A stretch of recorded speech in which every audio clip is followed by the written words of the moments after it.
Hi everybody, I wanted today to give you a little bit of a tip on how to sew together a wool quilt.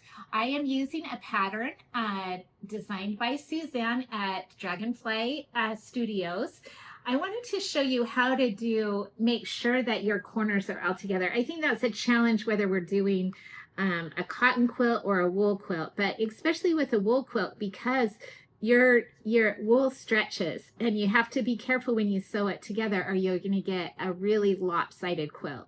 First of all, I do use lots of pins, but when I'm pinning, I will go through and pin the two seams together that form a corner, and I sew that first. You want to sew that first so that if you have any stretch, your corners aren't off. So that will help your seams come together perfectly each time.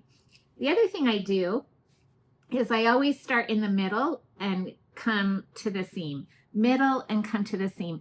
That helps it not stretch as you move along. Walking feet help, although you don't necessarily need one. I actually did this one without a walking foot. I also, some people don't do this, but I find my quilt lays better for the quilter if I press my seams open.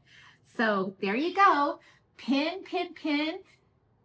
Do your corners first and then go from the middle to the corner, middle to the corner, and you'll get a perfectly square wool quilt.